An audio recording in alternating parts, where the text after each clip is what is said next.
Chaver Bezrat Hashem, the covered Shabbos Kodesh, the covered permanent 50 days, Shabbos in 3, Shovavim, Zos Chanukah, the whole thing. So it's Tefillah B'Shem Kosover Pesach, Ubim Ben Nosef Asar Baruch Bas Yehudi Sin Bas Basa Shir Bas Basa Sai Neruva B'Mani Tova Bas Peril and Eloy Nishma Yehudi Baruch Bas Nechemia Meir Neshama Haben Aliyah. Hashem our God and God of our fathers, have compassion on us and on all your people Israel. Plant faith in our hearts and bring us to believe in you and your true tzaddikim with perfect faith. Let our faith be pure and firm, clear, flawless, and unshakable. Loving God, help us reach a level where our faith will be so strong that it'll be as if we can actually see your godly power within our eyes. Let us understand that you control every detail of the creation. Let us see how your glory fills the entire world. Bring us a true and sincere attachment to you at all times. Let our understanding of you be sound and properly founded. You begin to show us, your servant, your greatness and the strength of your hand, which power in heaven or on earth could imitate your works or your mighty actions. You've revealed your godly power and kingship to us. You took us out of Egypt and redeemed us from the most terrible exile in the melting pot of affliction, down the very depths of evil. You took us out of the 50 gates of impurity and brought us to the 50 gates of holiness. You worked miracles and wonders in Egypt and at the Red Sea. You broke and crushed all the Egyptian idols. You confounded the heavenly order and changed the laws of nature. And you uprooted and negated all the false idolatrous and atheistic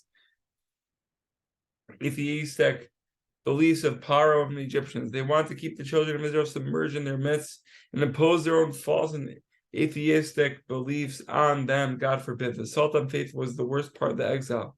But in your love and compassion, you did not abandon us among them. You acted swiftly to take us out of their midst, and you uprooted and smashed all their atheistic beliefs by means of the great and awesome miracles and wonders you performed. You manifested your godly power and dominion to everyone in the world. From that time on, the Jewish people attached themselves to you, and they believed in Hashem and in Moshe, his servant. In the same way, loving God, help us to have complete faith in you and your true tzaddikim at all times. Let our faith be strong, firm, and soundly based. B'ezrat Hashem. Full tefillah. The one who reads the Megillah for the congregation both by day and by night, recites 3 blessings before reading it. Al Mikra Megillah, Shasa Nisim, V'Shechayanu.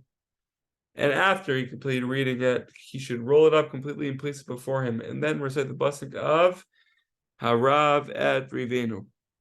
If a mourner reads the Megillah, someone else should recite the blessings before the reading, because a mourner should not recite the Shechayanu blessing in a communal setting.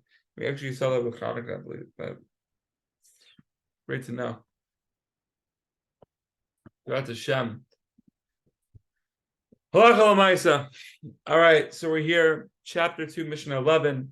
Rabbi Yeshua said, the evil eye, the evil inclination, and the hatred of people drive a person from the world. Powerful, powerful statements. And let's just understand, let's bring it back to Sichot Oran 6. Sichot Oran Bav.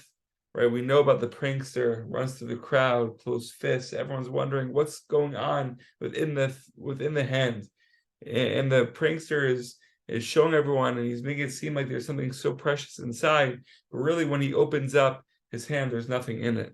Same too, Rabbi Nachman says, worldly pleasures are like sunbeams in a dark room. They may seem solid, but one who tries to grasp a sunbeam finds nothing in his hand. The same is true of all worldly desires, says Rabbi Nachman. Beautiful, beautiful. So, worldly desires, one approach is from the art scroll. They give a bunch of approaches describing what the evil inclination actually is. And the Rambam says something interesting. He says, according to the Rambam, this is a generic term for all man's lust and negative desires. Right, the Talmud in Shabbos 105b describes the evil inclination as a strange god ingrained in the body of man. It begins in the conquest by inducing one to commit a minor infraction and constantly increases influence until the person is so imprisoned that he's ready to transgress the most sordid of sins. However, this is two approaches from the Gemara and from the Rambam. And wow, there's so much to talk about. The Baal Shem Tov HaKadosh saw this in the book, right? He said that it is the custom of a merchant to first give customers a free taste, right? Here's my, like those tasters at like the malls where they give you the tasters like ice cream shops or coffee places, like take a taster for free, and then pay that person well for his merchandise. Such is the custom of the evil impulse, right? We can take Starbucks, for example, right? They give you that free pink lemonade drink. Not saying they ever had it, but the pink lemonade drink, let's say, you take the free sample, you're like, Avot, oh my gosh, so good. And then you start going to Starbucks every single day, paying for an $8 lemonade. Avot, that's the evil inclination. Give in for free. Give in. Just give in. What's the worst that could happen? Right? You're not giving up anything. Right? You're not giving up any money. You're not losing anything. But Gevalt.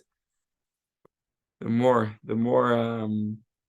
we give in, the more we're unaware. But the truth is, this is where good points come back, right? And the importance of good points, because okay, now that we're paying Starbucks every single day and we're getting those pink lemonades, right? And we realize, oh my gosh, I first got a free sample, but now I've been here for 30 straight days. I have a streak at Starbucks and I get rewards now, right? So Rabbi Yisrael Baal Shem Tov says, such is the way of one's evil inclination.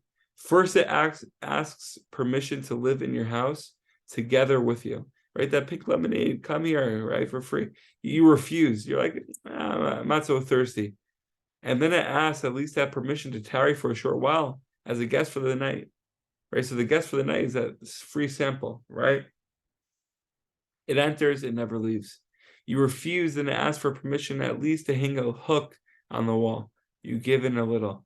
It now has a picture on the wall, has a hook on the wall. He hangs a hook, makes a hole in the wall, and then it upsets the entire house, right? So even while the Yetzer Hara is never going to leave us, and it's always going to be cunning in all different ways and clothing itself in different manners, maybe thinking that you're like the worst person or you're the best person in the world and the biggest tzaddik in the world, and that what you're really doing, which is like a bad act, is really a mitzvah, and just making you think certain things about yourself and disguising itself. It's the smartest thing in the world, right? And we have the Ribono Shel Olam, we have a higher power, and we always have to look at the good points, always seek the good within ourselves. I actually just saw in this week's Parsha in Shemot, the thorn bush, what was seen in it? The angel, right? So dafka, like when we're in the thorns, are we able to have mercy on ourselves, right? When we're fiery, when we feel like we're being burned, we feel like we feel like we're the worst person in the world, and every single thing we step on, every single thing we touch is still filled with thorns, and we're just messing it up. And do we have mercy on ourselves? Do we find our good points within ourselves? And lastly, hatred of people drive a person from the world. We all know the Baal Shem Tov says, if your desire is to love people, is for people to love you, then love other people, right? So, Gewalt, everything is just a mirror. B'ezrat Hashem, Chevra, we shall be healthy, happy, successful, fired up. Have a great night.